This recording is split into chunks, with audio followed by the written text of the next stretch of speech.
Awesome, awesome. So first thing I'd like to do, there were requests from the subcommittee to see if we could record this session that we have notes in the future. Is everyone okay with that, or would you prefer not to have it recorded? I personally object to having it recorded at this time. Okay. Okay. Then I will not record it then. Okay, so per our agreement, I'm going to be the only one asking questions tonight. Darian and Matt are here to listen so that we at least have other people here who can corroborate whatever's mentioned here in the meeting. This meeting is really only for fact-finding purposes. We just want to get Imhoff's side of the story, as well as to ask him some questions about why things happened. I've kind of come up with a list of about 14 questions. About 6 of them are going to deal with Imhoff's claim in the response that the Judicial Committee is out of order and isn't authorized to conduct this hearing. And then the last few questions are based on what facts we've gathered from response from petition that I still have outstanding questions on. I know, Jennifer, you wanted to read a statement. Did you want to read the statement here at the beginning, or would you like to do that at the end after all the questions? I believe Robert has a statement to read for the beginning. Okay. Yeah, Robert, it's more of just some clarifying questions followed by a statement, if that's acceptable. Oh, that's fine with me. So, are we to presume here that this is occurring as a result of a meeting that occurred on June 20th, 2022? Only thing I can say is we received a request from Todd Corsetti, who is allegedly acting for the State Central Committee, being an elected precinct committee man, asking us to have you expelled from the party. Whether that occurred as a result of a meeting, I don't know. That's one of the reasons why we're having the meeting here, is because I might get some more facts as to what meeting took place when, where, so forth and so on. All right. Okay. So, to my understanding, there are some meeting minutes that were published where it said voting State Central Committee members are Todd Corsetti and Amber Corsetti. Some non-voting people that were in attendance were Dan Carlin, Adam Belknap, Darian Drake, Matt Losby, and Chris Ward. And invited to attend but not attended were Zach Collier, Jennifer Imhoff, and Robert Imhoff. Does anybody have any copies of those meeting minutes as part of this today? I don't. I was going to ask what meeting minutes you might have, what copies you might have that you might be able to provide us. This was provided. This is provided to me via a catch-all. I think they were originally intended for Adam Belknap at lpid.org, but since that email address has been disabled, they were forwarded to. So I don't know if I'm supposed to have these minutes or not, but I do have these minutes. They were received at 8:45 a.m. yesterday morning. So I can certainly share this right now if that's acceptable. Like I share my screen. Yeah, I think that'll be fun.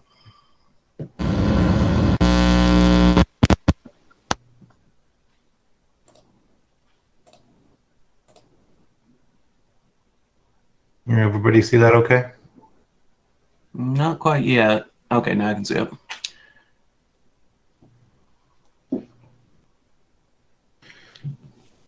So it appears that this is the meeting in which I guess 2 people were eligible to vote, Todd Corsetti and Amber Corsetti, if I understand these minutes correctly. Just going to jump in real quick and clarify, this is the first time seeing these minutes. And it shows here that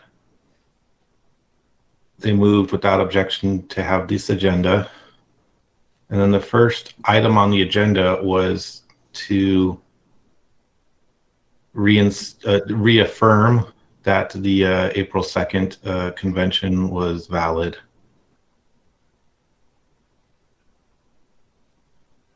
And then they moved to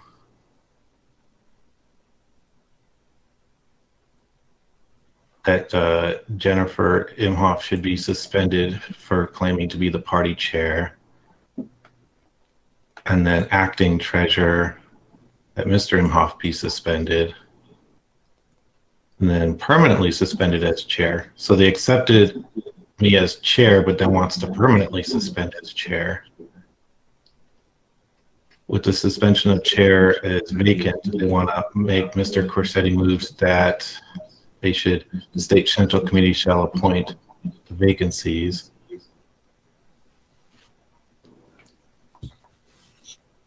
So based on these minutes, I mean, the question I have is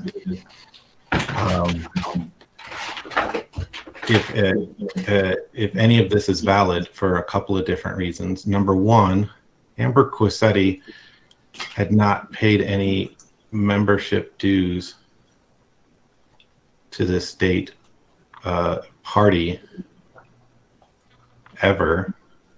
So if they were not elected as a precinctman per the state's regulations, the only other way that they could be a state central committee person is if they paid dues, which they did not. Or if they were appointed to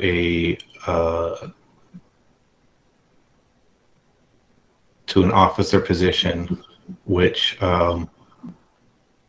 we reached out to Bannock County, and we don't have any record that they have been notified that she is one on that front. So that's one issue that we have today.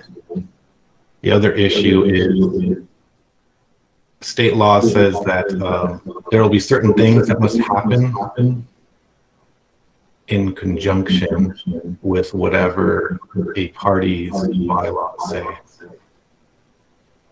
And so to have a state central committee meeting without notifying the state central committee seems that this meeting is invalid, that has all this stuff in it, because the law in the state of Idaho does not say only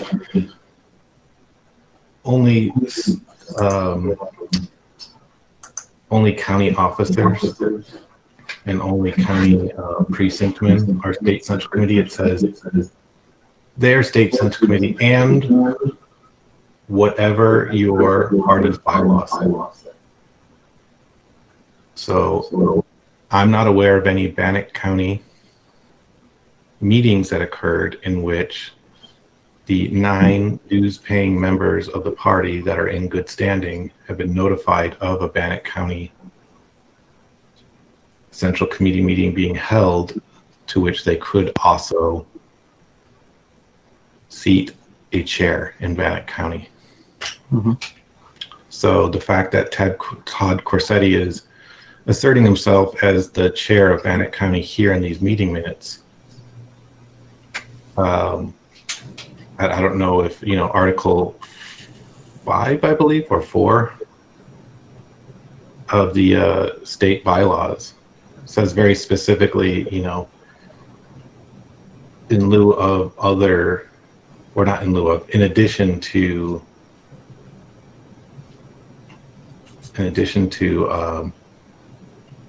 precinctmen, all of the dues-paying members that are bylaw sustaining members according to bylaws are also state central committee members.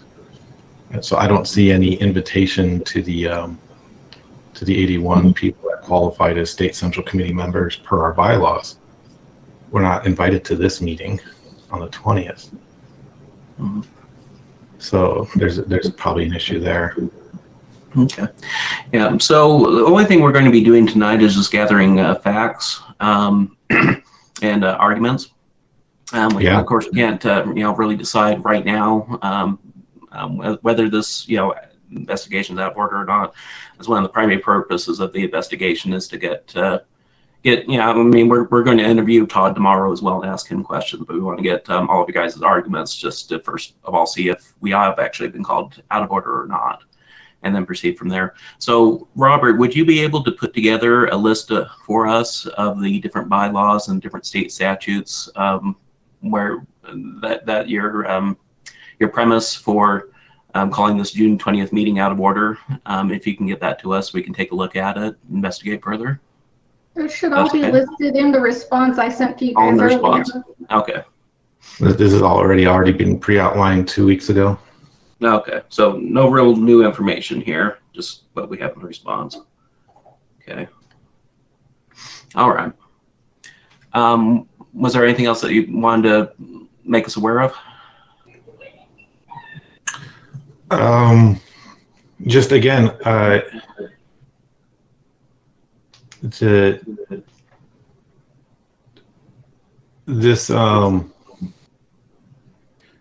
again, they're purporting that there's 2 state central committee members here, where there's clearly more than that. So they did not meet the quorum requirement here. So all these meeting minutes don't meet. That's not some bylaw you have to reference. That's just, like, I guess I can add to this that's not already included that the state itself requires 60 days notice for any such meeting like this. So, and I don't recall seeing any. I checked the newspapers. I checked various different social media places. I didn't see any attempts at conforming with the state's 60-day meeting notice.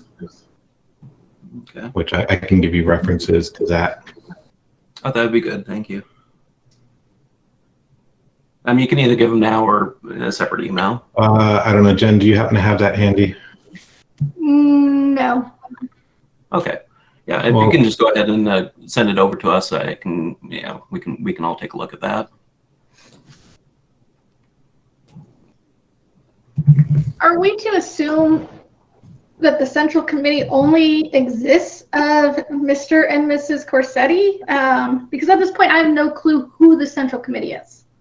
Well, that's one of the questions we want to ask tonight, because I think there are differing opinions as to what the composition of the State Central Committee is. And has there been any notification to the dues-paying members who the Central Committee is? I really do not know. I know Jason posted his explanation of the events on Facebook, but I don't believe he actually outlined within it who exactly the members are of the State Central Committee. He declared himself there, but did not say who voted or who was a participant. Or yeah. Well, if there's nothing else, I'd like to go ahead and delve into the questions, if that's okay. Yeah, I just give you a clarification that we definitely respect your wishes to ask the questions, but also please respect if we choose to be mute on various different questions. Oh, that's fine. If you don't want to answer a question, just go ahead and tell me pass, and we'll just mark it down for that and go on to the next one. Okay. Okay. So my first question is, going over the response on the petition, there seems to be a key argument that the 2022 April 2022 State Convention was not properly called by the State Central Committee. I'm curious, when did Jennifer and Robert, when did you guys come to that conclusion? That would have been after the May 24th meeting. Okay. Or at the meeting. Sorry, after the minutes from various counties were submitted, because that's what flipped the switch to, well, now we have to include a central committee and provide our dues-paying members. We have a fiscal responsibility to them to inform them of a structural change. So if there is going to be a declaration that we're changing the structure of the state central committee as it's defined. We need to give those people an opportunity to participate in it. Yeah, put another way, Zach Collier rightfully pointed out that only half of the state central committee participated in the April 2nd election. That is those that are defined in our bylaws as bylaw sustaining members. The other half, those who may be elected as precinct men in the May primaries, were excluded, and so that was improper. So it was determined like you can't exclude people. Like you had half the state central committee according to the bylaws. I shouldn't say half proportionally, just half of the bylaws and state laws requirements were met, but the other half were not. Okay. You're saying that the half of the requirements were met at the February 14th committee, which April 2nd. April 2nd meeting. Okay. The April 2nd meeting met half of it, which is all of state law says do X, Y, and Z, and whatever your bylaws say, and whatever your bylaws say, in conjunction with each other. The April 2nd meeting represented and whatever your bylaws say. It didn't represent the first part, which is, you should note that the Republican convention and the Democrat convention are happening after the primaries. One's happening, I think, literally right now, and the other one's happening in 2 weeks. Okay. So a question I have for you too is, in your opinion, what is the composition of the state central committee as of prior to the April 2nd convention? And by that I mean, who were the actual officers who were members of the state central committee, and which individuals actually comprised it? So, yeah. So the previous election, the previous state central committee convention of the state central committee was in August of 2020, which happened after the primaries of 2020.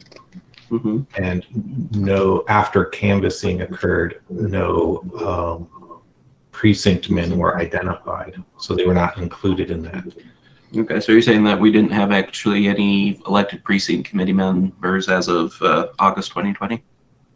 There was one person that purported to be one, but upon investigation, while they put their name in the ring, they did not receive the required 5 votes to get the special certificate in the mail. And that was C. Scott Howard or W. Scott Howard or something like that. W. Scott Howard. W. Scott Howard did in fact he worked with us on this. He did work with us on this. And we were like, well, we can just make you a precinct. I mean, it doesn't matter either way, but like you didn't get the votes. We can place you as one regardless if you want, but you're just a bylaw sustaining member like anybody else. Before any traction or decision to take us up on that offer, he ended up leaving the state. Right. So that was an open-ended inquiry. And then they said, well, I'm leaving the state. It doesn't matter. So that was the end of that conversation. Okay. So as of April 1st, 2022, there was Jennifer Imhoff as chair. There was Aaron Mason as vice chair. There was Dan Carlin as secretary.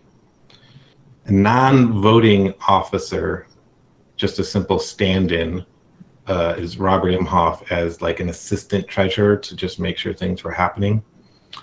And then there was Kathy Smith, who agreed to stay on as the treasurer until April 2nd, and then she simply would not rerun for office to make things clean.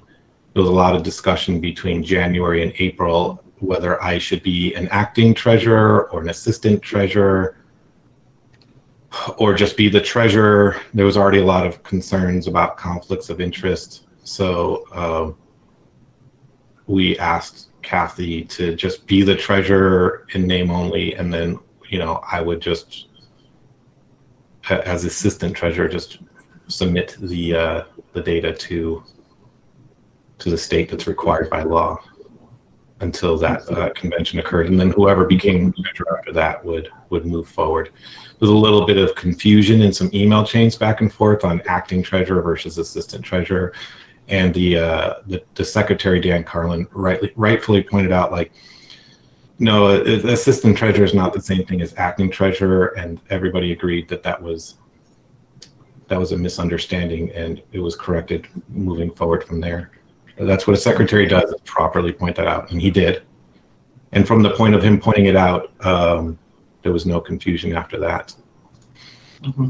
And that was around June, beginning of June, somewhere in there. I can't remember the exact date. March 14th would be the last day Kathy acted as treasurer. That's when I met her at the bank to remove her name from the account. So she was submitting, she submitted February reports on March. So she was acting all the way up till, and Robert only stepped in for basically the last 2-3 weeks there. And then moving on, April 1st, if we're talking about April 1st, the Region 1 rep or chair, depending on how you want to announce it, both are interchangeable. That would have been Jennifer Luoma. The Region 2 would have been Joe Evans, and the Region 3 would have been Beth Clark. Okay, so your understanding of the State Central Committee as of April 1st would be all the... Oh, I'm sorry, those are the board members of the State Central Committee. Okay. So, as of April 1st.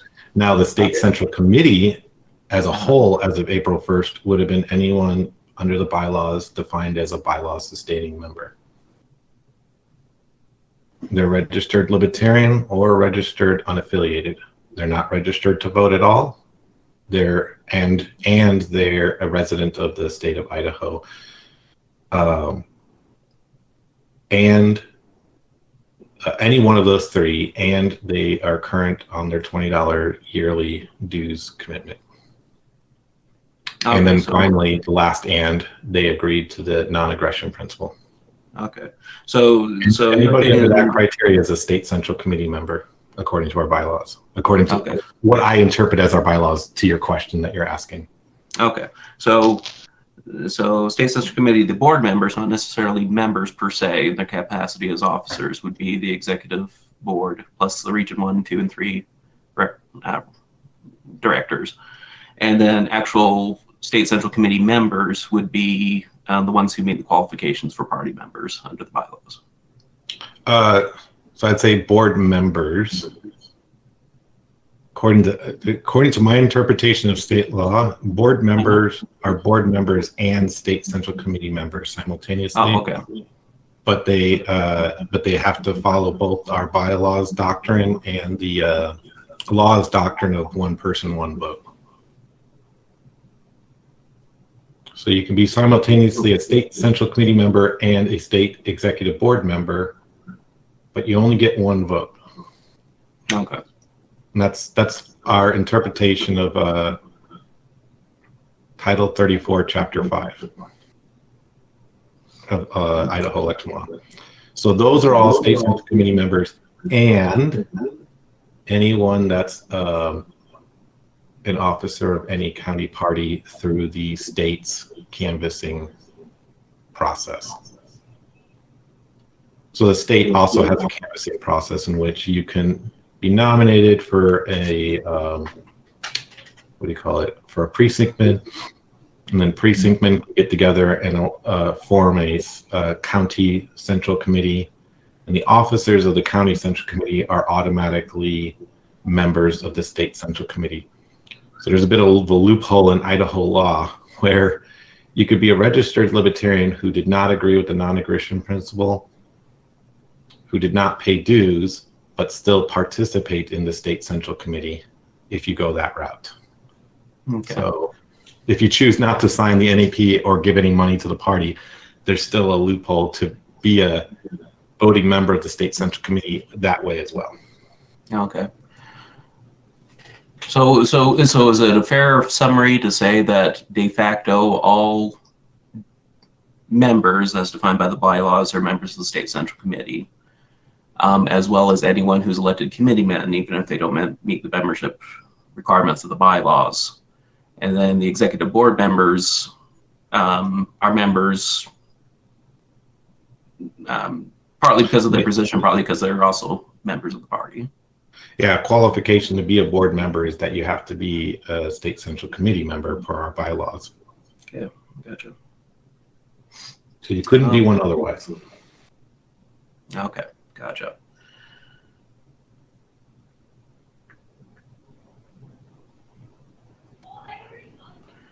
Okay.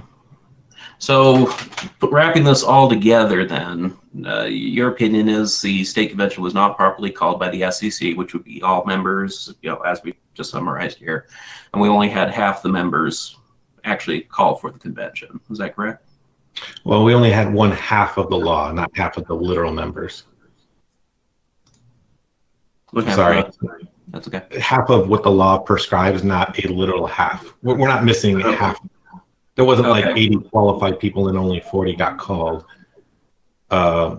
Technically here, there was 79 qualified people that were informed, but there was one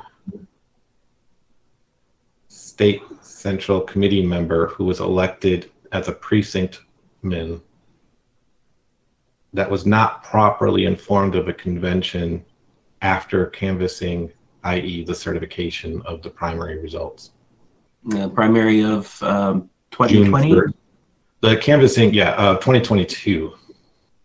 2022. And who was that precinct committeeman? Todd Corsetti. Okay. At the time, Todd was the only one we knew of. To clarify, the county election offices have no requirement to inform a state party of who those precinct men are. That communication goes to county officers, not the state. So when Todd, as well as others, declared themselves county officers, it began a process by me, to start calling every single county, all 44, to validate who was elected precinctman where. Mm-hmm. So to decide that on May 25th, we knew who that was would be invalid. We had to go through a process to even determine who would be included. Okay. So what Jennifer's referring to there is we had a convention on April 2nd, which in and of itself, even regardless of any of this, in that convention, the first order of business after calling it to order would have been to suspend the rules, to say that the convention is happening 2 weeks earlier than prescribed by bylaws, and is everyone in attendance okay with that occurring? That should have been the immediate first order of business, even before the agenda was read off. That did happen at that meeting, but it happened at the end after everybody kind of saw how the convention shook out. So put another way, if the convention would have gone in a direction that various different central committee members found unfavorable, they could have just allowed us to go through this whole convention and at the end said, oh, wait, this whole thing is wrong because the bylaws said we're supposed to do this 2 weeks from now, not right now. So the fact that a suspension of the rule at that convention occurred at the end of the convention after elections had occurred, that in of itself would invalidate the April 2nd convention. You can't test out to see if it happens in the way you want and then suspend a rule to say, we'll accept these results. Because what if like 60% of the convention didn't like the results and then they said, well, we are all here for the last 2.5 hours, we're just going to scrap this. So you have to roll the dice and risk liking or not liking the results at the beginning. And that's Robert's Rules of Order, 12th edition. You know, very clearly states that you have to first suspend a rule before you break a rule. You can't break a rule and then retroactively say, oh, that was fine. So, I mean, you can, but it has a much larger, it has to happen under a different context. Okay. Right. Important to point out. So then, sorry, go ahead, Jennifer. Robert and I and everybody elected on April 2nd, risked that turnover, but that included us. So by going the route in which we chose does not secure us any control or authority or election results. We overturn our own results as a matter. And it was only fair to make sure that was included. The other fact I want to make a point of is that not all delegates of the April 2nd meeting were in attendance for that final vote. People leave throughout the day. So, it's another factor of why, to Robert's point, you agree to these things in the beginning. And that is my fault as chair for allowing that to unfold the way I did, because I was out of my own ignorance. But ignorance doesn't negate what should have been done right. So, question for you then. Prior to the convention, were you aware of any members running for, well, I should say members, were you aware of anyone running for precinct committeeman? I was aware that there was somebody running, and it was more of a rumor. That came from a county elections officer who simply stated, "Oh, I think you have Libertarians running for precinctmen." But that was it. That was the extent of a conversation, and nobody, including those who ran, came forward and said anything to me. Okay. So also, it should be understood that there was no precinctman in any county, any of the 44 counties, on the ballot. There was a handful of people who were write-ins for the ballot. No, So I don't think that's. When you go to Bannock County and you say, I'm a Libertarian, and they give you the Libertarian tear sheet, you can write down somebody's name that's a write-in, but they won't display their name on the printout. Sorry, Robert, to clarify, I know at least one did properly file. No, everybody files. Even write-ins file. You can just show up to, you can show up to any registrar of voters and say, I want to be a write-in. And they're like, okay, because you have to do that. You have to show up and say, I want to be a write-in. But unless you meet a certain criteria, you're not technically on the ballot unless you meet a certain criteria, which this is to the point, Timothy, like if we were to call every single one after March 11th cutoff date, which we called a handful, we didn't call all of them. And they all said, you have nobody on the ballot for any of your precincts in our county, even though people registered as write-ins. And that was the right information for them to give, right? Because they will only tell us who's on the ballot, who's going to show up in a printout. They're not going to show us the write-ins that maybe will make it through. So, or maybe they could have showed us that, but it's a precision of language thing. When we called Ada County, did we say, give us a list of all of the candidates for precinctmen and all of the write-ins that you have received? We didn't say, and all the write-ins. We just said, give us all the candidates. And they said, we have none. Because people have showed up and they did write-ins, and they wouldn't have seen those write-ins for us to see. This is where this quagmire comes in. Because after the election, but before the certification of the election, a lot of people started appearing and saying that they were write-ins, and they purported themselves to be successful write-ins, which they were not. Only Todd was a successful write-in. And so then we discovered, a handful of people were write-ins. And that's when these conversations started on the May 24th meeting of, well, there's a bunch of people that may or may not have been certified through the write-in process.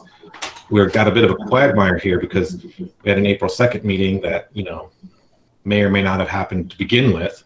And now we have state central committee members that the state requires us to also bold, italic, underline, also include, not exclusively include, also include in our convention process.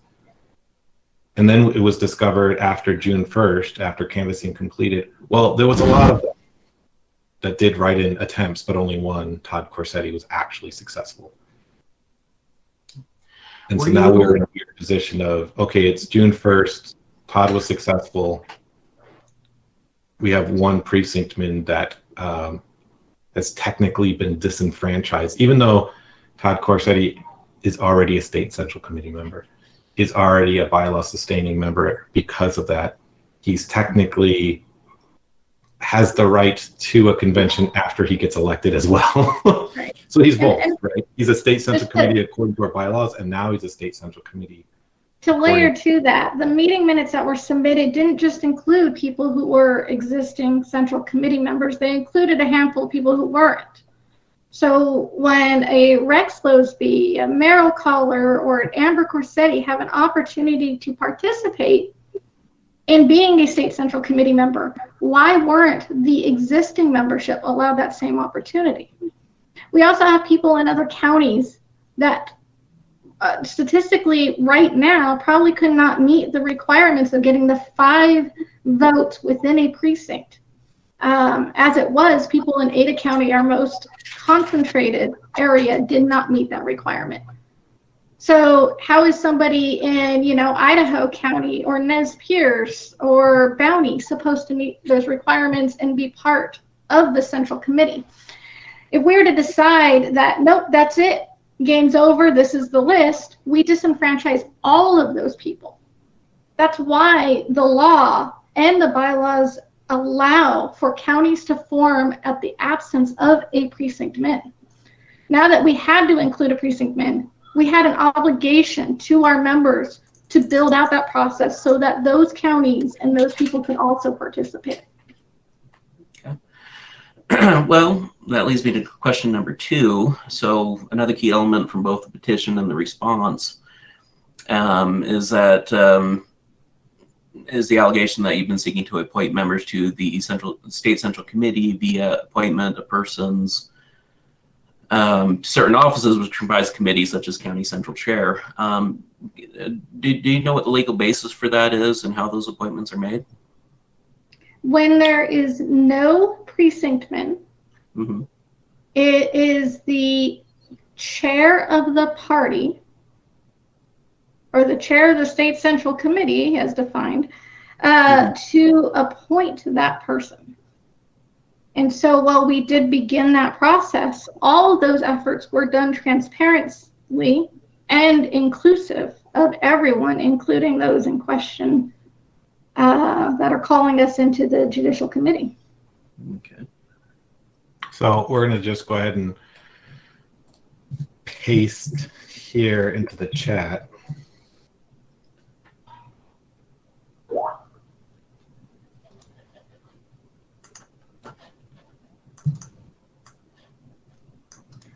But it says very clearly here, unless state party rules adopted as provided in 34505 of Idaho Code provide otherwise, when a vacancy exists in the office of a county central committee chairman.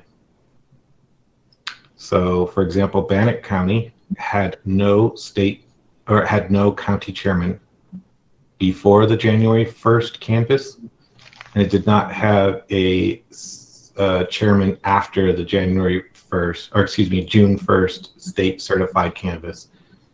So a vacancy existed.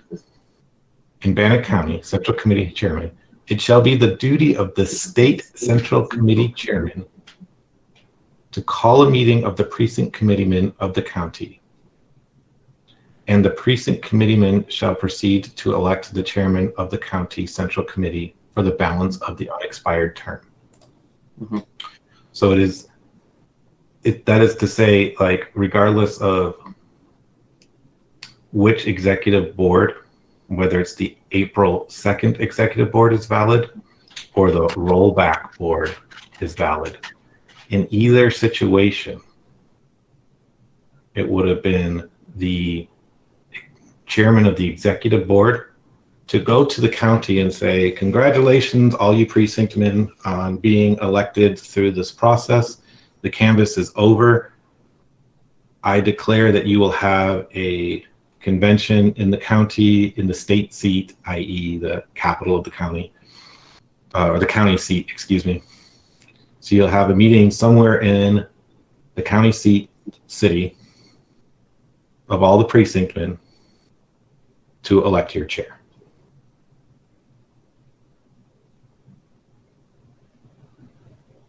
Now, if a county does not have precinctmen, the state chair can appoint a precinctman, and then that's that precinctman's responsibility, or that chairman, it's that chairman's responsibility to build out the county. Do you know which state law? What's that? Yeah. Do you know which state law gives the state central committee the authority to appoint precinct committeemen? Yeah, that should be in there. It should also be noted in here, the very first sentence.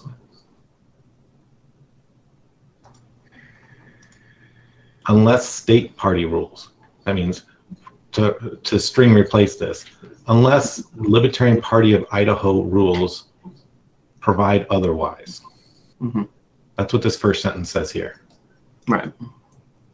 And it does provide otherwise. Where in the bylaws does it provide otherwise? Section 5, last paragraph, where it says you need to contact all the bylaws sustaining members of the county as part of this process. Okay. Let's see. Let me give you the exact.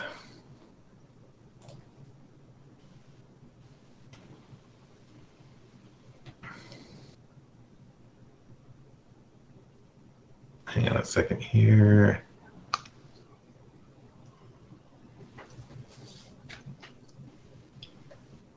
So it's Article 7, Section 3, last paragraph. In the event there are no duly elected precinct committeemen within that county, the dues-paying members of the party residing within that county shall select precinct committeemen for the purposes of this and the following section. The selection process of precinct committeemen shall mimic the election process provided for in state law to the maximum extent practicable. It says here, if the county central committee does not exist, the precinct committeemen within that county shall form one based on state law to the maximum extent practicable. So in Bannock County, for example, a county central committee did not exist, and then they got elected. And then the precinct committeemen within that county shall form one based on state law.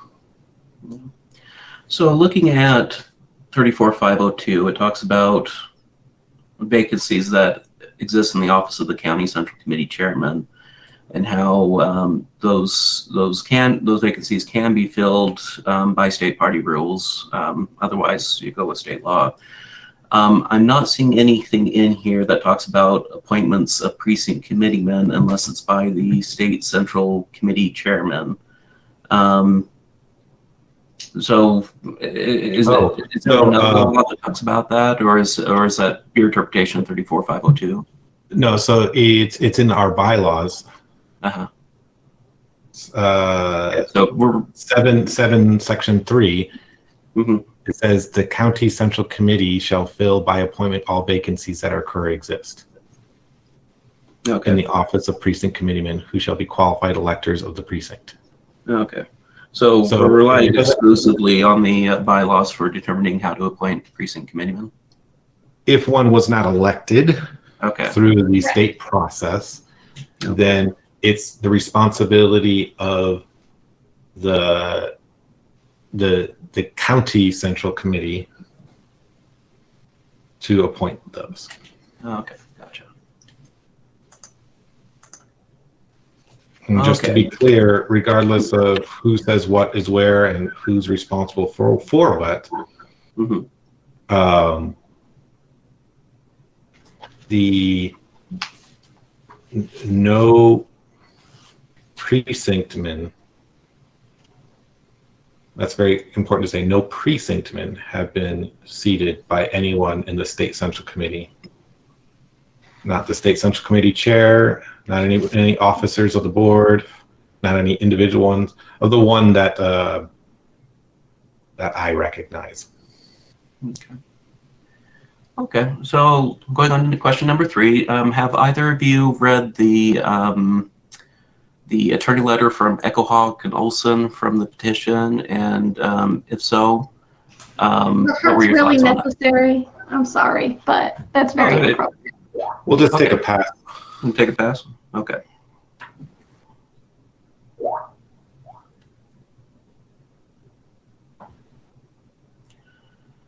Okay, so let's see here.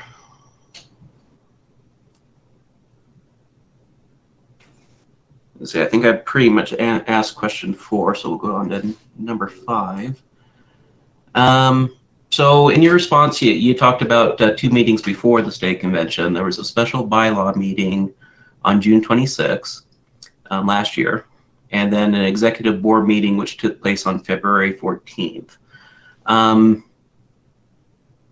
So my question is, who attended these meetings, and is it your understanding that none of the individuals who attended these meetings are members of the State Central Committee? No, at the time of both those meetings, the State Central Committee existed of bylaw sustaining members. Okay. That would be ratified at the previous convention, and because no appointments or precinctman elections occurred, that would have been the entirety. Okay.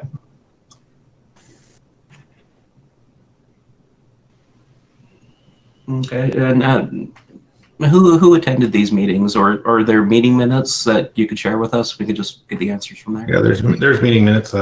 Dan Carlin, Aaron Mason, Zach Collier, Jennifer Imhoff, Robert Imhoff. They were all at these meetings. Okay.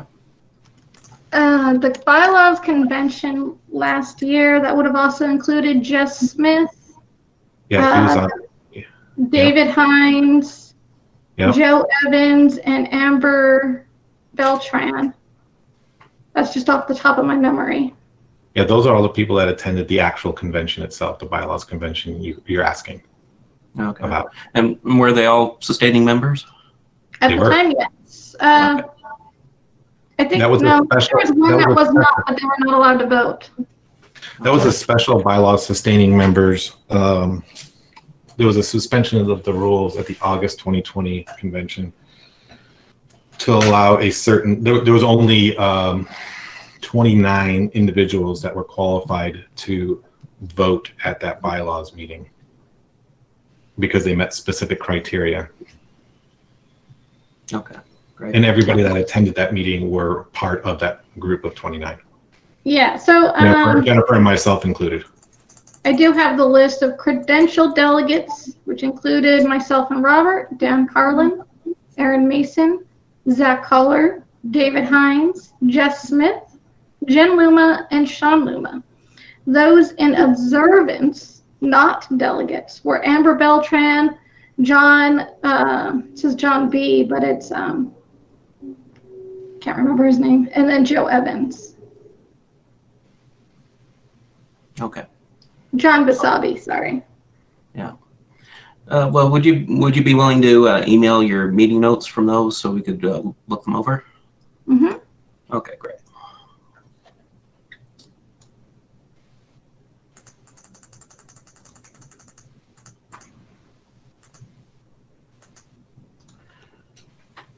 Okay, and then circling back to the convention, were there any discussions made to postpone the convention until after the primary election? Or no, because at the time we weren't aware of any conflict of interest there. Okay. The new bylaws said that they had to happen in April, so that every effort was made to make sure they occurred in April. Okay. It wasn't until literally the actual convention itself. And it was David Hines who brought it to our attention.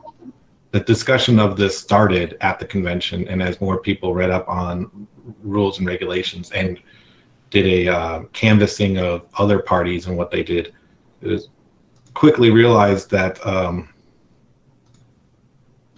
there's a reason why the original bylaws said that the meeting had to happen in June, because that would have been after the May primaries.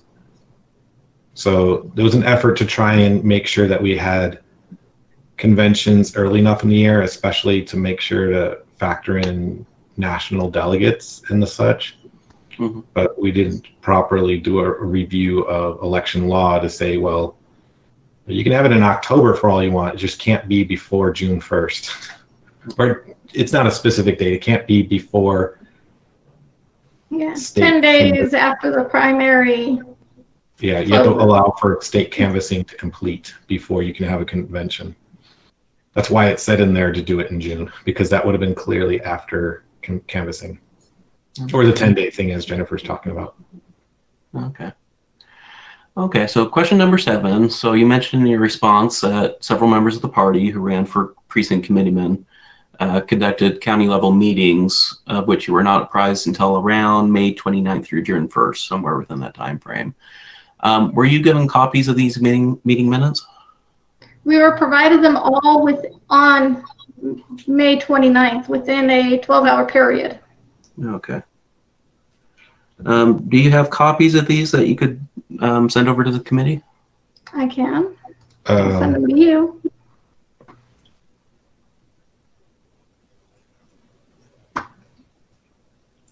Yep.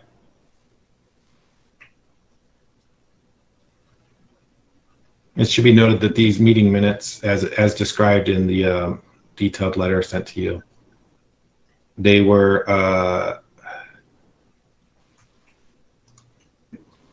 fully created and finalized on May 24th.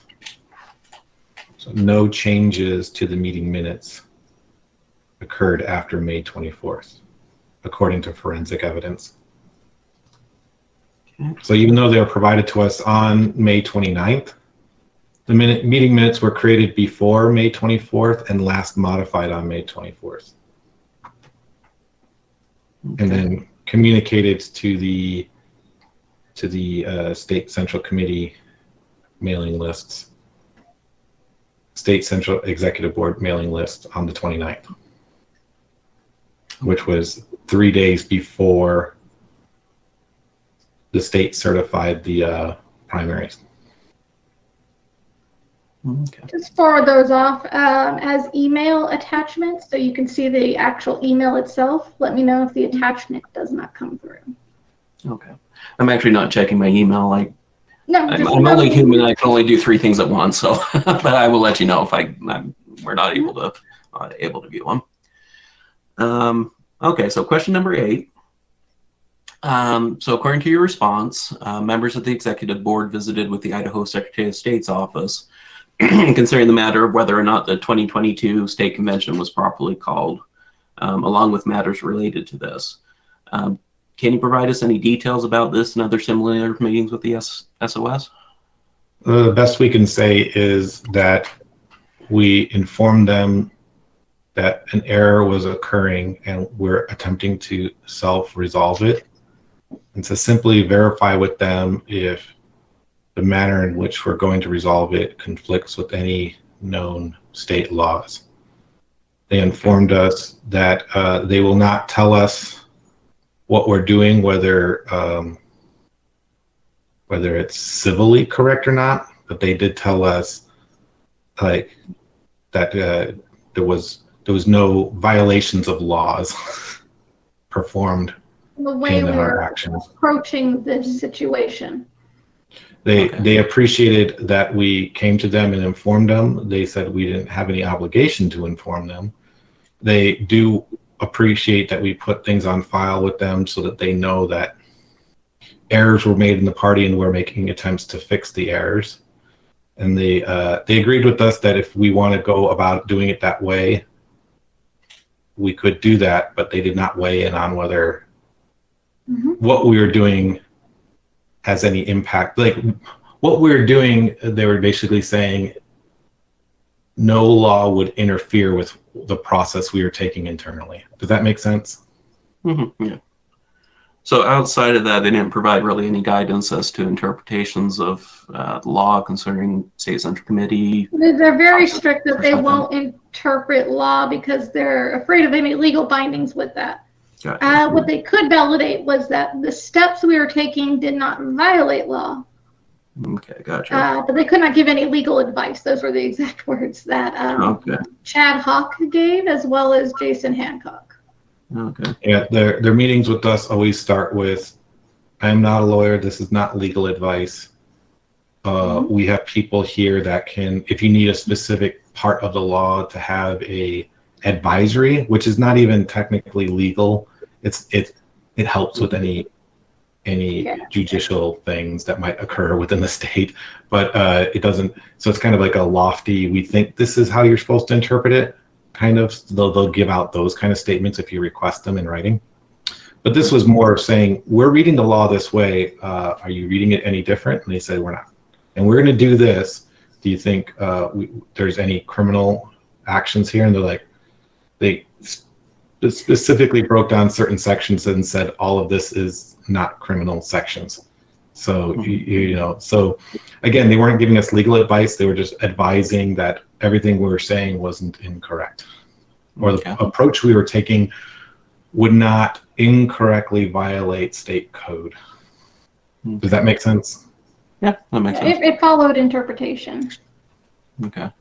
Did they provide any written communications on this matter, or was it all done orally? All meetings were in person with either, again, with Chad Hawk or Jason Hancock. We've been meeting with Jason throughout the years, trying to clarify this, actually. Okay. Jason would be a good source. He's actually written some of the law, but there's a lot of things he still can't answer. Okay. I'm curious, did you guys ever contact an attorney about this matter, or just the Secretary of State? No. No, we didn't feel that there's a need to lawyer up. Okay. Okay. Would you be willing to share with us a copy of the letter you mentioned in your response that's dated June 1st from the Secretary of State's office concerning the certificates of candidacy?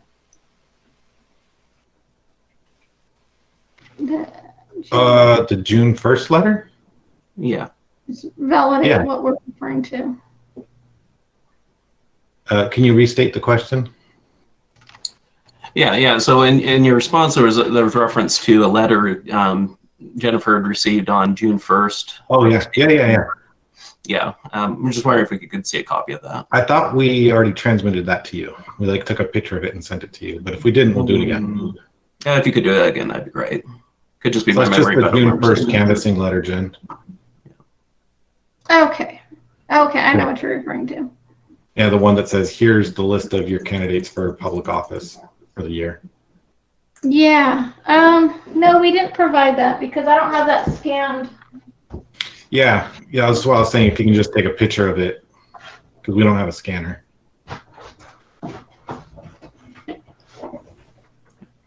And you can always do that later. That's fine.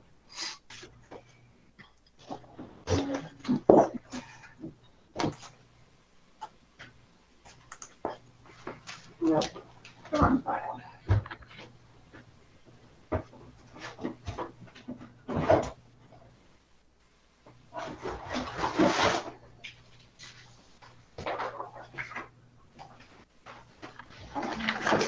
Well, Jennifer, I think we probably ought to go through and have you send that later, just for time constraints. Yeah. But okay, awesome. But yeah, if you could take a picture of that and send it over, that'd be great. Did you guys receive any written communications with any of the county election offices, particularly regarding the primary elections this past May? No. Yeah, there's a handful. as we So are. you got written communications in the mail? What do you mean by No, written sorry. communication? Timothy, what do Any you mean type by of written communications, mail, email. Oh, email, yes. Yeah. Okay. Well, let's put it another way. Unsolicited communications or solicited communications? Either one. Yes. There was no unsolicited communications from counties. No counties voluntarily sent emails or snail mail out. However, we've reached out to counties and they've responded. Okay.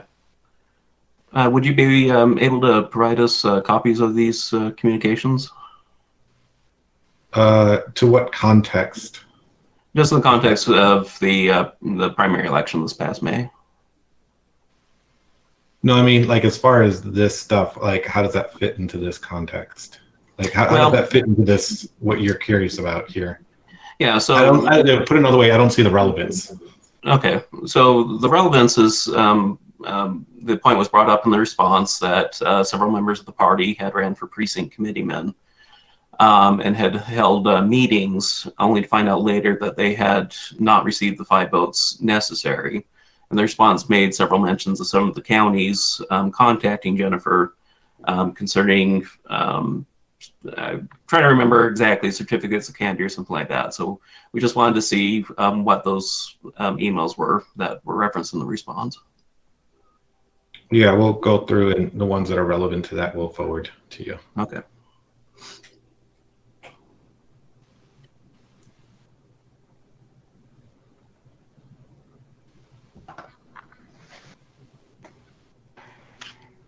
Okay. Okay, so that's the basis of the questions I had about the, the state central committee composition, convention, so forth and so on. Next few questions are just on points of fact that were brought up, both in the petition and the response. I just wanted to get some clarifications on. So first question on that matter is, according to Todd Corsetti's petition, he claims that Robert, as chairman, did not inform the Secretary of State's office concerning the results of the 2022 state convention between April 3rd and the executive board meetings. So Executive board's meeting. Gladly clarify that those meeting minutes were not approved by the existing executive board at that time until April 10th. Or sorry, they were sent as a draft on April 10th. They were not approved until the May 24th meeting. So there is no submitting them to the Secretary of State before the May 24th when that executive board didn't have a chance to approve them. So we're talking a delta of what, 3 days, 4 days? Let's see, according to the petition, they weren't sent until May 31st. So 6 days. Okay.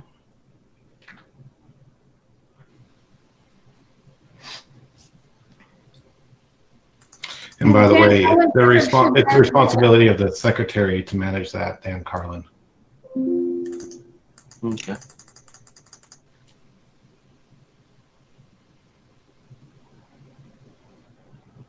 Meeting minutes are literally a core function of the secretary. Okay.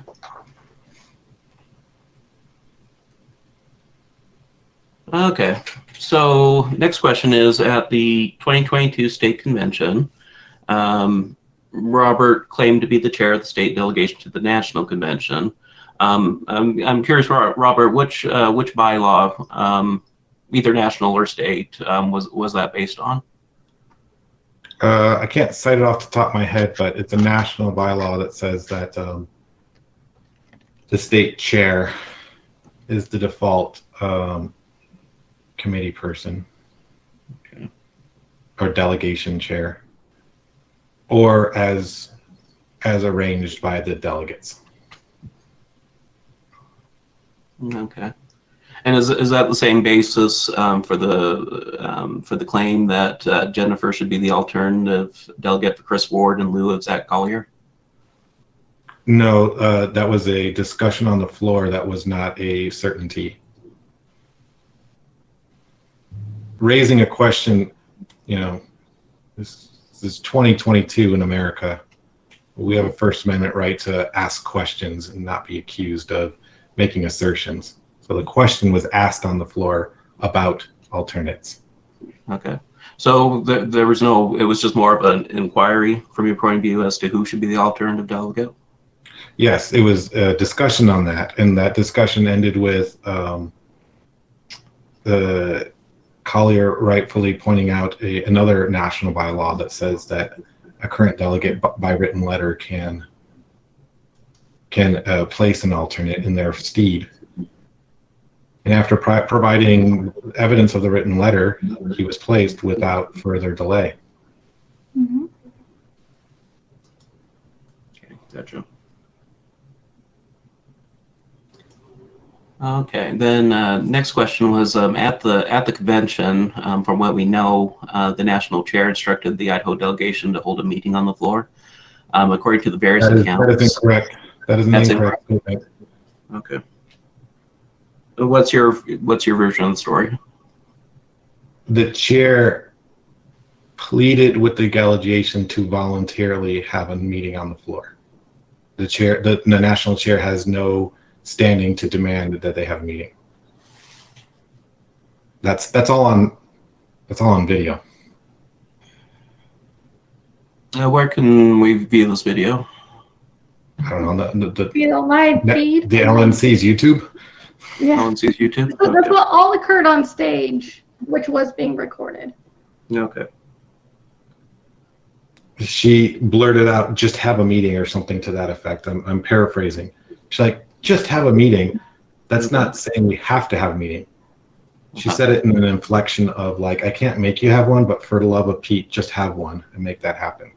But she did not instruct explicitly as the chair of the National Party that we had to, under any circumstances, have that meeting. She doesn't have that right or that ability to make that assertion. Okay. I recall correctly, that's what spurred Robert to stay on stage to discuss further with the parliamentarian for clarification. No, this was after that. Okay, thank you. Mm-hmm. Okay. Excuse me. Okay. So your opinion of what happened is it was more of a request than actual requirement, but you did not call the meeting. What were your reasons why? I didn't feel a meeting was necessary. Okay.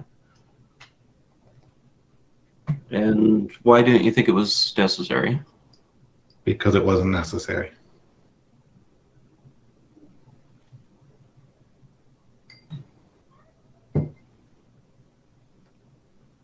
I'm sorry, I told my cat he couldn't ask questions, but he's not behaving.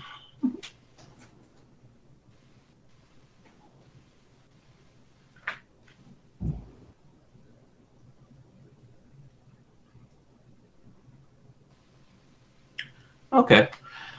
I'm gonna deviate a little bit from the petition response. So you probably are both aware that Jason posted his version of what happened there. And according to him, neither of you attended the national conventions after the meeting, save for a few minutes on the second day. Allegedly, according to him, Robert acknowledged Matt Losby as delegation chair. Is that true? I didn't hear that last part. Oh, okay. So Jason in his posting on Facebook alleged that you, Robert, acknowledged Matt Losby as delegation chair. Is that a true statement? I didn't unacknowledge him. Didn't unacknowledge him. Okay. I didn't dispute it. I put it another way. I ceased my protest.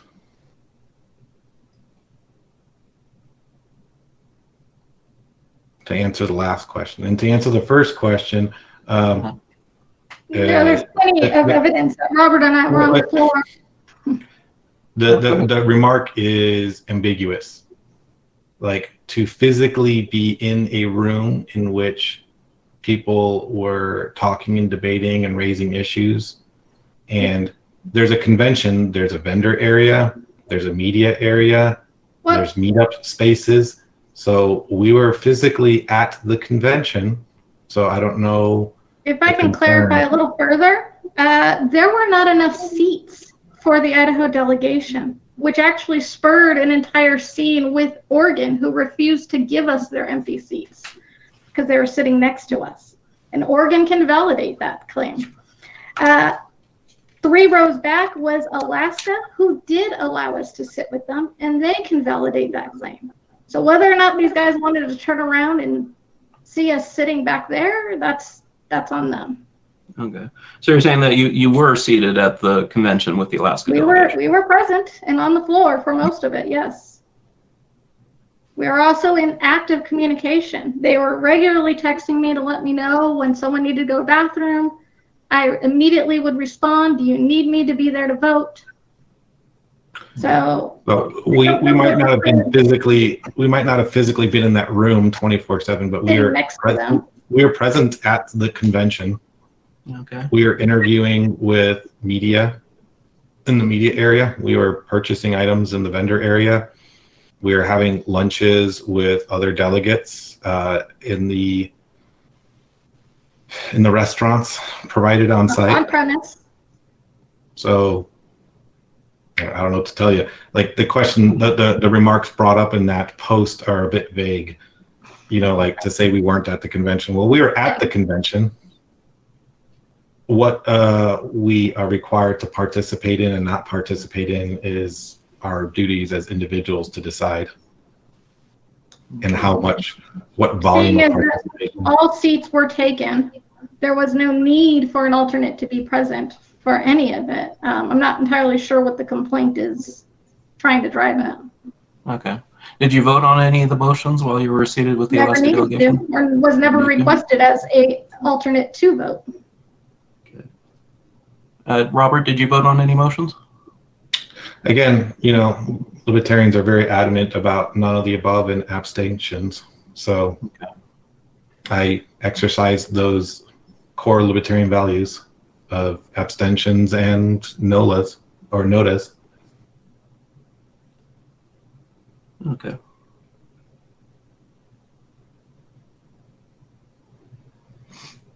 Okay. Let's see here. And then final question I have, at least written question, is according to the petition, Todd Corsetti's petition, Zach Collier, Sterling Reese, Todd Corsetti, and Matt Losby stopped having access to party assets on May 30th. Do you know about this matter, and can you provide us any more details? Can you ask that one more time? Yeah. So according to the petition, Zach Collier, Sterling Reese, Todd Corsetti, and Matt Losby stopped having access to party assets on May 30th. Can you provide us any details on that? I'm unsure of what resources Matt Losby ever had access to. Sure. Todd Corsetti had and still has access to social media. That's not changed. So no, if they can clarify what resources he did have before and he doesn't have now, that would be an interesting discussion. He's on the call. Should we ask clarification, or is that? Sorry, Todd Corsetti's on the call? No, Matt Losby. Matt Losby. Or are we talking about Todd needing? We were talking about Todd. Okay. Yeah, Todd still has access to everything, but I'm unsure of anything that Matt Losby ever had access to.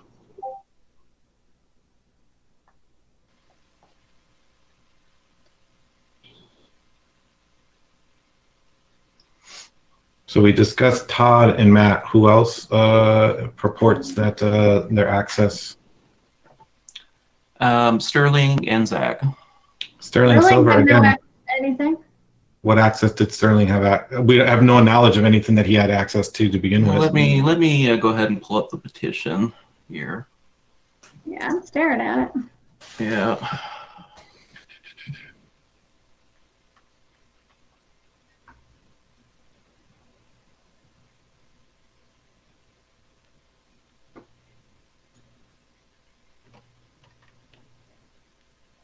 Where are we here?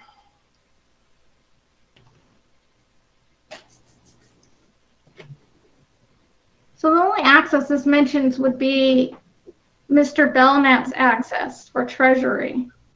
And we do have an answer for that. Okay. And along with Zach Collier. So regarding Adam Belknap, there's plenty of conversations we had where the bank that the party uses does not exist in the eastern side of the state. Mm-hmm. And he was explicitly tasked with finding a bank he would prefer or recommend for us to use so that we can give him access. Now, unless he wanted to drive to the Boise region. But he was never given access to the bank to which he was removed from it. Yeah. And again, clear conversation, transparency, and why. And the task was on him to find us a bank that would work with him. Without an answer to that, how do we give him access? You have to be in person in order to sign access to a bank account. Mm-hmm. So according to the petition, they received email access. So you're saying that Adam was not given access to the party email server? No, that we were just waiting for some updates from you. But yeah, Adam Belknap, mm-hmm. Chris Ward, and Zach Collier had email access as their duties on the executive board. When the rollback occurred to the original board so that a new convention could occur, since they were not on the board, they didn't have a need to have access to those resources anymore. Those resources cost money. So, and also we needed to ensure that any communications sent to those emails were forwarded to people actively able to answer. That's right. So yeah, so their things were disabled. Now they they might get reelected back to their same positions in the new convention, and then we'll just simply reactivate the accounts. Okay. But that wasn't done until after communications were sent to the entire body that a change was taking place. Okay. Well, then you remember what date that was? Happened simultaneously. Yeah. Yeah. I'm trying to remember what date did the email go out to all the members about the rollback? What was that? May 30th, June 1st, somewhere in there? I believe. And I don't think we adjusted the accounts until the evening. We both had day jobs. Yeah. No, it was midday that they were adjusted, and it was not in secret. When the accounts were disabled, their alternative accounts, which are their personal email accounts, were explicitly notified that the accounts were disabled. So as the accounts were disabled, they were given real-time notice that their accounts were disabled. So it wasn't I tried to log in and it didn't work. There was a communication sent to the 3 individuals with the accounts disabled that occurred. It was an automated notification. It wasn't a pen pal letter. Okay.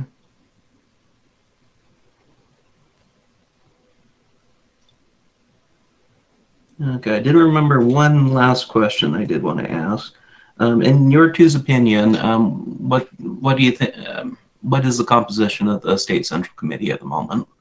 Is it still the way it was before April 2nd?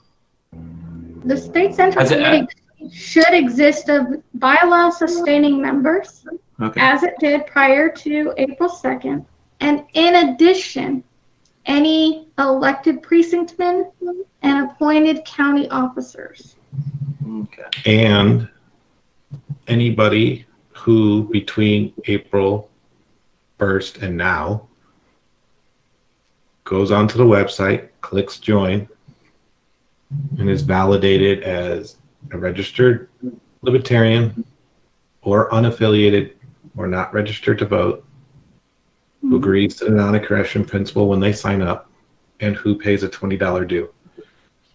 There's no grace period. You're automatically a state central committee member if you're meeting all the criteria. So in real time, like people who meet this criteria can become state central committee members at any time. if they click that button and they're like they can't just click the button and give money. On the background, we get alerts that they've done this, and then we look at voter registrations and validate.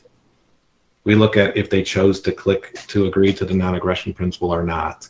Some people donate money and choose not to click the button, and that's great. You're a dues-paying member, but you're not a state central committee member, which we refer to as a bylaw sustaining member in our bylaws. So there's lots of people every day. You know, we get like 3-4 new bylaw sustaining state central committee members a week that get it added in. Okay. Okay. Trying to think if there are any other questions I wanted to ask.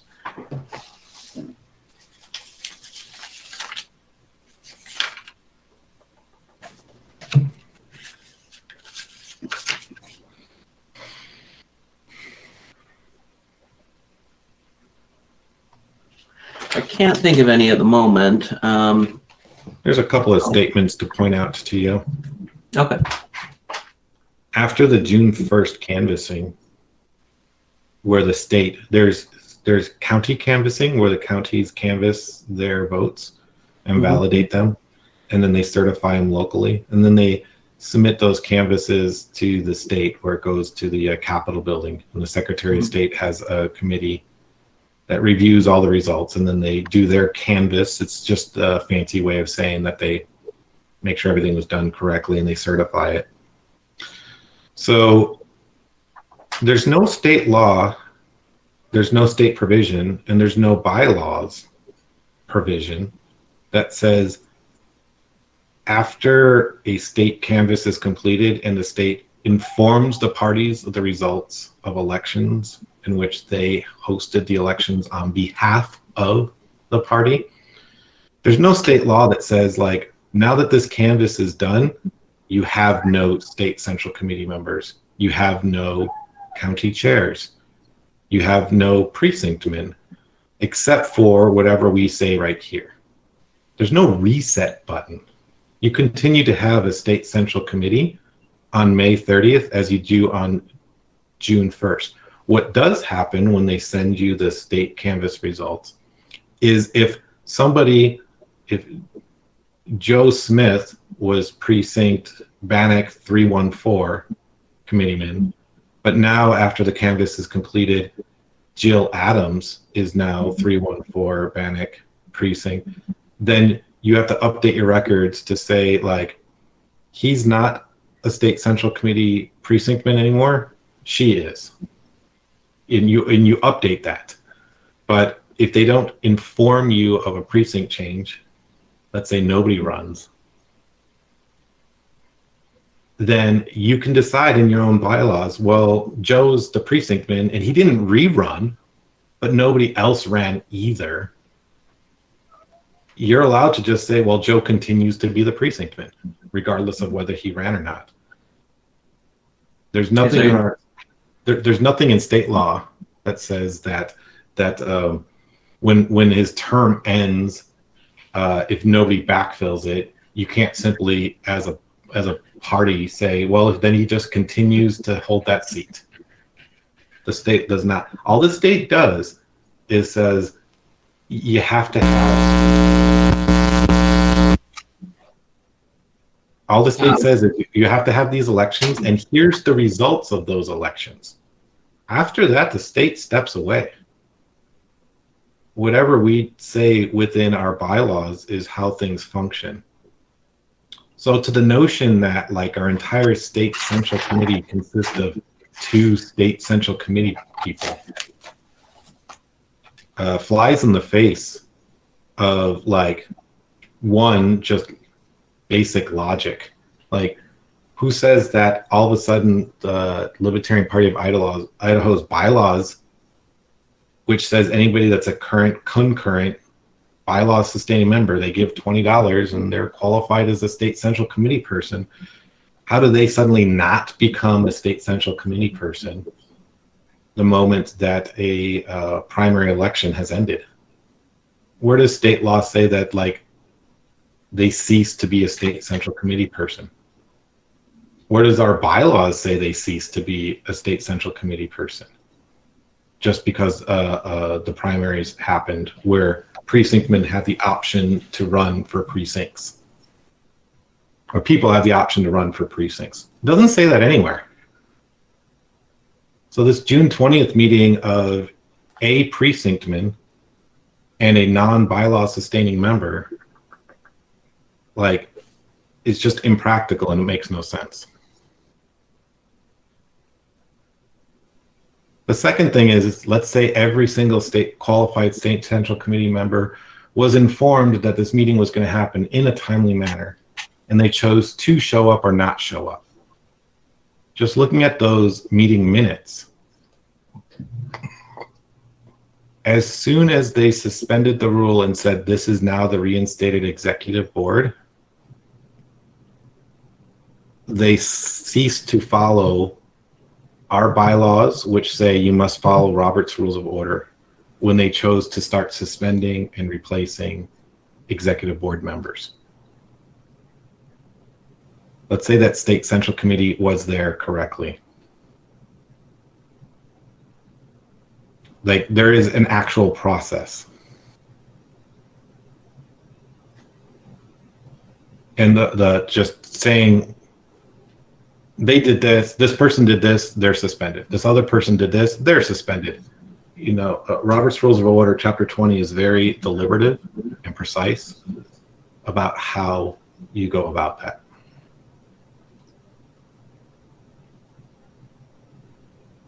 Okay, yeah, I made note of that. I do want to add that the only communications we've had from any of these individuals are the May 29th minutes or related to those and legal communications. There were no airing of grievances. There were no complaints. There were no petitions to take up the issue. There was no opportunity to rectify the issue, let alone even explain ourselves. There's another thing that's floating around that we're ignoring emails, but anybody who says that they have made attempts to communicate with Jennifer or myself after, we'll say, indiscriminate of the convention, if you exclude convention communications, there are no phone calls, there are no text messages, there are no Facebook messengers, there are no emails to private or party-related assets, specifically inquiring to the rollback. There's emails saying, be at this meeting. There's letters received saying there's going to be a meeting and you'll receive an email to be at this meeting. Right? But there's no, hey, can we meet and discuss this? Or can you give me more details? Let's jump on a Zoom. Let's jump on a phone call. Let's jump on a Discord and talk this through, what's going on. And none of that has occurred. Still has not occurred. There's been a lot of, you know, it was posted originally to the Google, or excuse me, to the Facebook group. Who is it? Sterling posted to the Facebook group, or Sorensen, sorry.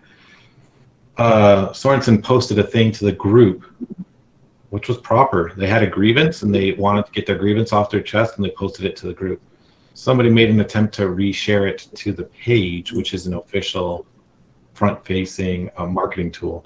That reshare was removed, but nobody stopped the post from going onto the group. It continues to sit on the group.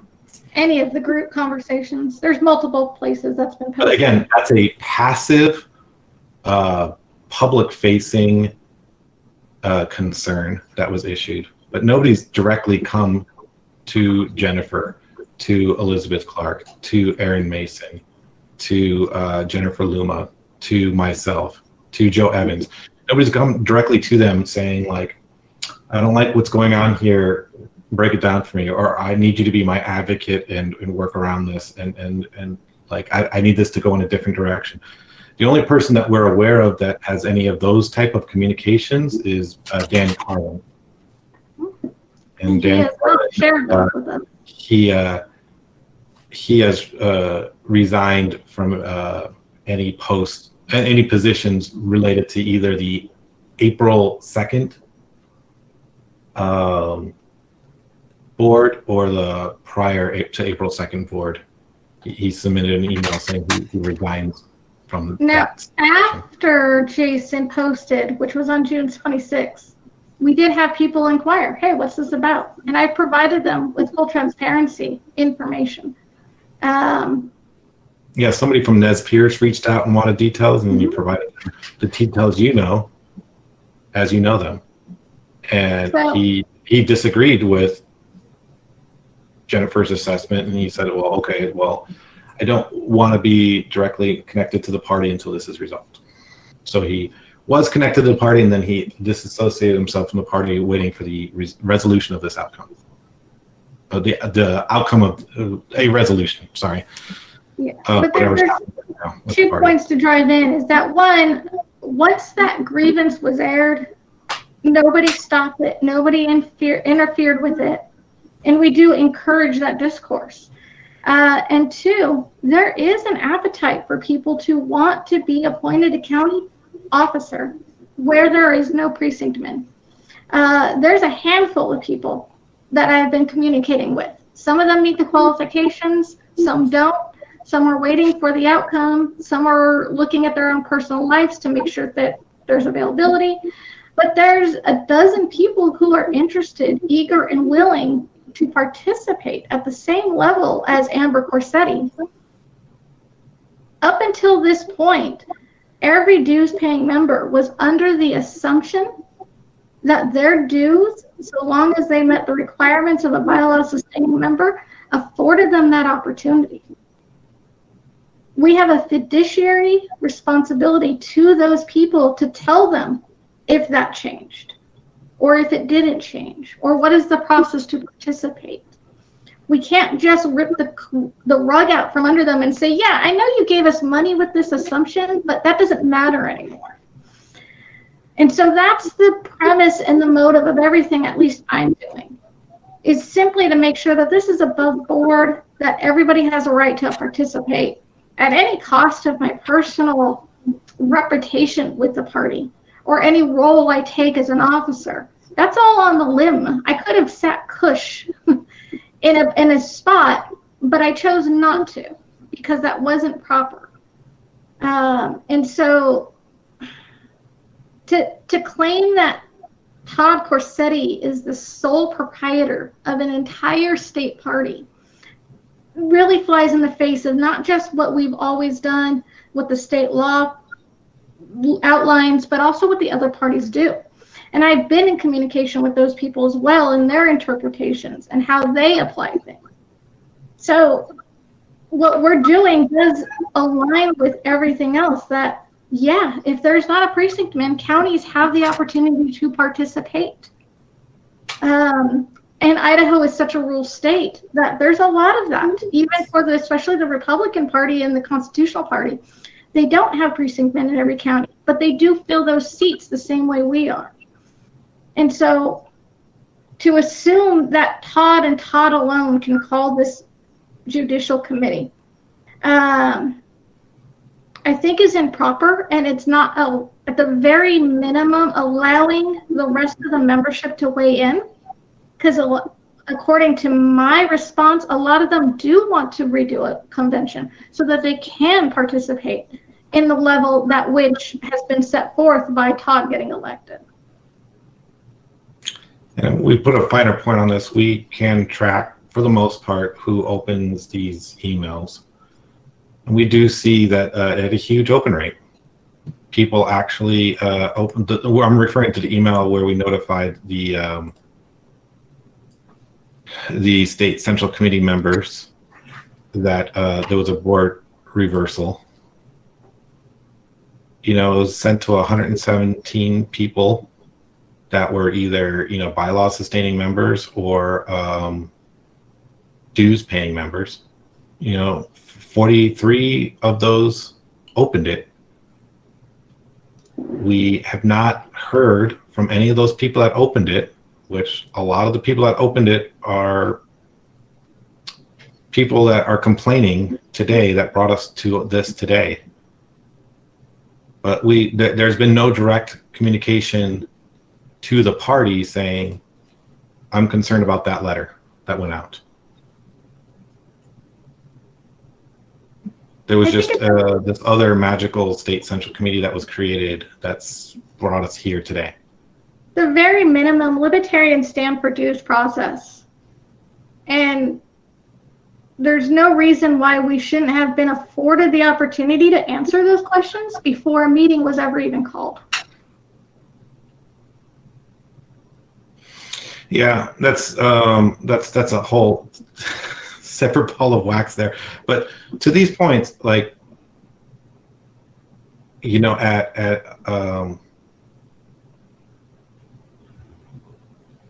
any point, anybody can sit there and just make a declaration, and they can hire a lawyer. But the party, as it's currently being recognized by all the bylaw sustaining members, because unless there's a concerted effort to push back on it, you have to push back on what's considered. So we have a rollback executive board. So you have to, if the state central committee, the one that's recognized, that has been emailed, has been notified, unless they want to push back on that, there's technically that has not occurred here. Somebody else has just dismissed that outright and spun up something else. But no actual process has occurred. If you're like, that was done wrong, then you have to go within the process to say that was done wrong. That has yet to happen, right? And there will be another convention that will be hosted, and maybe everything will fall out exactly the same way, but at least it'll be done right, including the single solitary precinct. But as the complaint asserts here, like, this is the proper way to do it for the very reasons of what you'll see in those meeting minutes. You will see, somebody who's a 72-year-old Republican attempting to be placed as a delegate for the Libertarian Party. Like, it pains me to say it, but like, we couldn't just ignore that. So we had to inform, the Ada County Registrar of Voters. A Republican tried to participate in our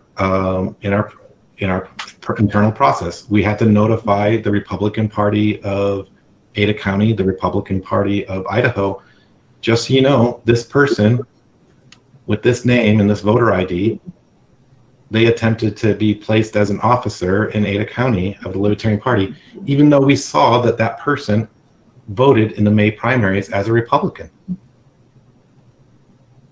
So like 10 days after they voted as a Republican, they suddenly are being attempted to be placed. That's why following the process, that's why this rollback was necessary. Because if we didn't do the rollback, we are certifying that somebody in Canyon County who's registered as Republican was placed as the secretary of the Canyon County Party. Or county committeeman. Or committeewoman. Yeah. It was a committeewoman. So we had to inform the Canyon County Republican Party and the Republican Party of Idaho, and we had to inform the Canyon County Registrar of Voters, like, this person tried to subvert the process, and you should be aware of that. So that's a big deal. That's why the rollback happened. I think, and that's the exclamation point. Why does a Republican get to participate before a dues-paying Libertarian? And that's the real big question or elephant in the room that I would love to ask the other side. How do they justify Republicans can participate before dues-paying Libertarians? Mm-hmm. Yeah, and if we proceed with the hearing, if the committee feels like they do have standing, that is a point you can bring up in the hearing. I think the next purposes for the committee is we are going to interview Todd tomorrow and get some more details from him. And then we'll see where we go from there. But no dates are set, no actions have been planned outside of that. So, well, Robert, Jennifer, thank you very much for taking the time to answer our questions. Appreciate it. For the record, is there any effort to seat the Judicial Committee with non-biased participants? There has been no action on the composition of the committee except for Jason resigning. He resigned because, you know, he's from Todd's interpretation of the State Central Committee. They appointed him as interim chairman, so he felt like that was a conflict being on the Judicial Committee and being chairman, so he resigned. And at this time, do you see a conflict with people who participated in this being on the Judicial Committee? There is some interest. I mean, I know Matt had been engaged in the meetings with Todd. But with the Judicial Committee rules that we have established, there is no requirement for someone to recuse themselves from the committee unless they are actually named as a petitioner or as a respondent, which is not the case with any of the 4 members. Even if they're named in the petition? Even if they're named.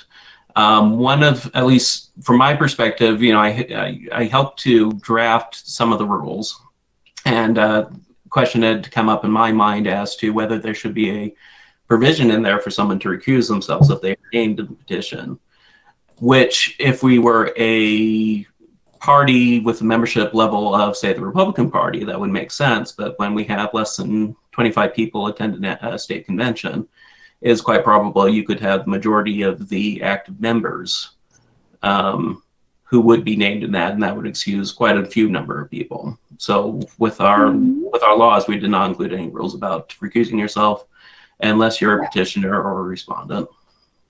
I could probably name half a dozen people that are members, qualified, and did not participate up until this point. Just for the record, that there is an opportunity.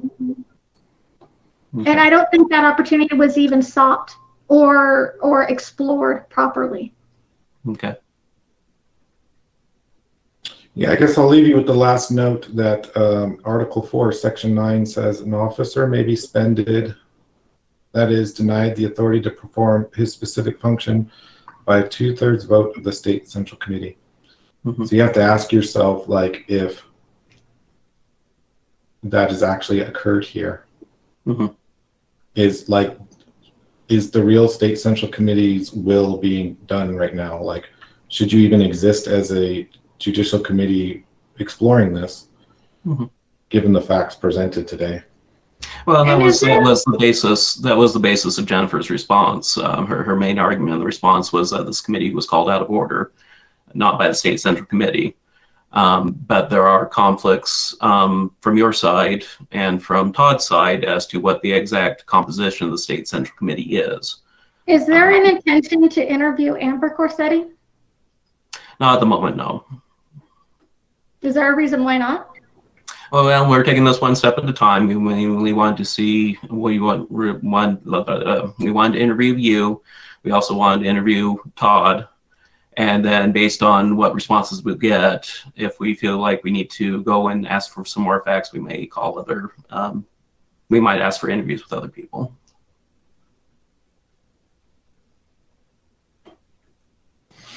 Okay. All right. Well, thank you again. I appreciate it. And we'll be in contact according to the rules on how things proceed from here. Sounds good. Okay. Thank you all, and have a good evening. Have a good night.